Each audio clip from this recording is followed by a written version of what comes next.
Bienvenue, mes chers élèves. Nous assistons aujourd'hui à une nouvelle leçon des techniques d'expression intitulée « Les figures de substitution ». Au long de cette activité, on est censé d'identifier les caractéristiques des figures de substitution. Alors, on va essayer tout d'abord de donner une petite définition. Qu'est-ce qu'on veut dire par les figures de substitution? Ça veut dire quoi? Une figure de substitution. Alors, les figures de substitution sont des figures de remplacement qui consistent à remplacer un mot par un autre mot ou par toute une expression.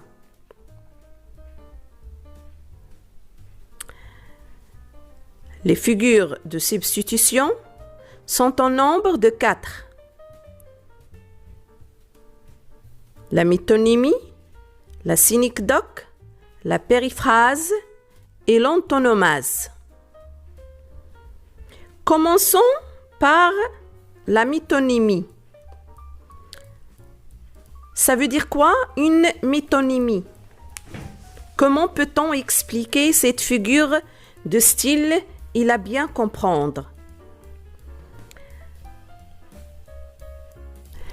Alors, on va essayer de donner une petite définition qui consiste à mentionner que cette figure, à savoir la métonymie, sert à remplacer un mot par un autre mot, ayant avec lui un rapport logique ou une relation logique. Mais comment peut-on identifier ce rapport logique ou bien cette relation logique? Prenons le premier exemple. J'ai mangé un tagine. Alors dans cet exemple, j'ai remplacé, ou bien on a remplacé le contenant par le contenu.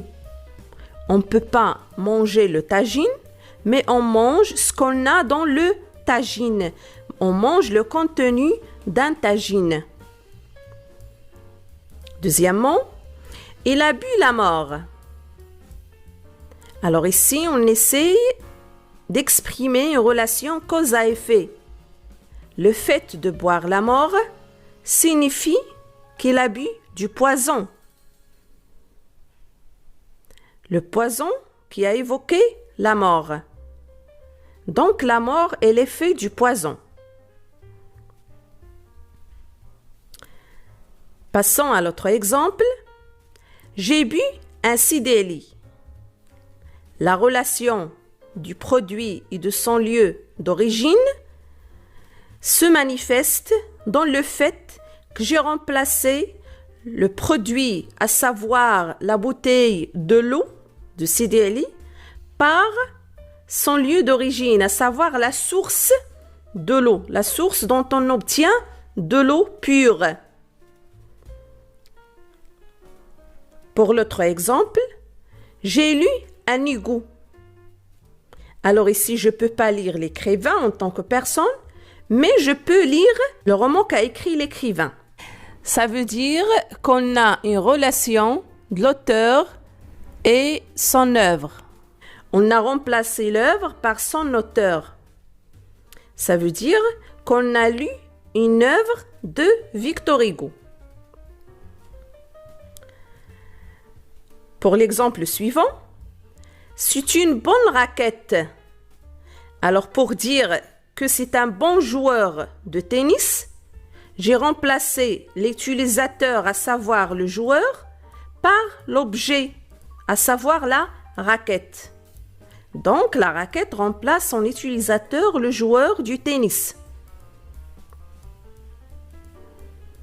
Pour l'exemple suivant, ils croisèrent le fer. Alors le fer, c'est juste la matière. Mais on a remplacé l'objet qui est l'épée fabriquée en fer par la matière dont il est fabriqué. Alors, dans cet exemple, ils croisèrent le fer. On a une relation de la matière avec son objet. On a la relation matière-objet. Ça veut dire que la matière du fer remplace l'objet, à savoir l'épée. Pour le dernier exemple, on a une relation du tout pour la partie. Il va réveiller tout le quartier. Alors, le quartier remplace les habitants. Alors, les habitants qui vivent dans le quartier. Pour la deuxième figure de style, est appelée la synecdoque. Il s'agit d'un cas particulier de la métonymie qui consiste à remplacer un mot par un autre ayant une relation d'inclusion avec celui-ci. Alors, ce qui diffère la métonymie de la synecdoque, c'est que cette dernière remplace un mot par l'une de ses parties, ou bien remplace un mot par l'ensemble dont il fait partie. On est toujours dans le cadre d'une relation d'inclusion et d'appartenance. Prenons le premier exemple. Le bateau crache du feu. Dans cet exemple, on a le tout pour la partie.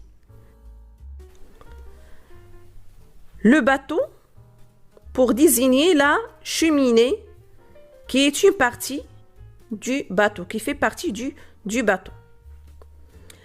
Pour l'exemple suivant, je quitterai bientôt ces murs.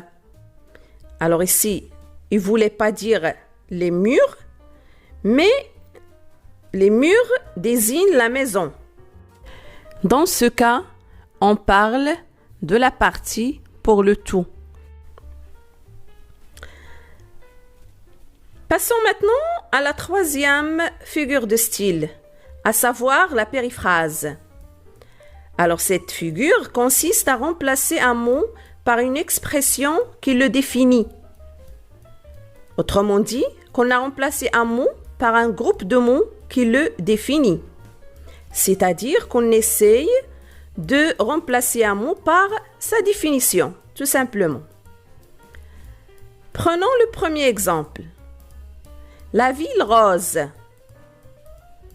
Alors, la ville rose pour dire Toulouse.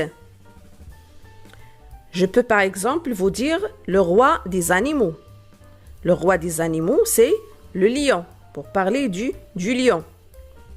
La langue de Molière, pour parler de la langue française.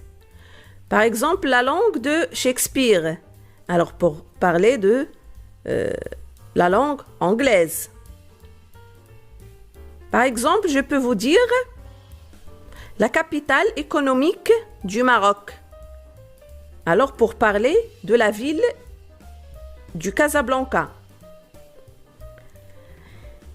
Et dernièrement, on a une figure de style que vous pouvez rencontrer rarement.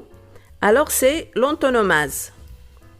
Cette figure de style consiste à remplacer un nom propre par un nom commun ou l'inverse. Par exemple, lorsqu'on dit Don Juan, c'est pour parler d'un séducteur. Dans un autre exemple, on a j'ai regardé un De Funès hier soir. Alors le nom propre de l'acteur remplace le film dans lequel joue De Funès. J'espère que vous avez bien compris et vous pouvez s'exercer dans les passages de notre dernier module qu'on est en train d'étudier et surtout dans les activités d'étude de texte. Parce que lors de ces dernières, à chaque fois vers la fin, je consacre tout un axe pour les figures de style.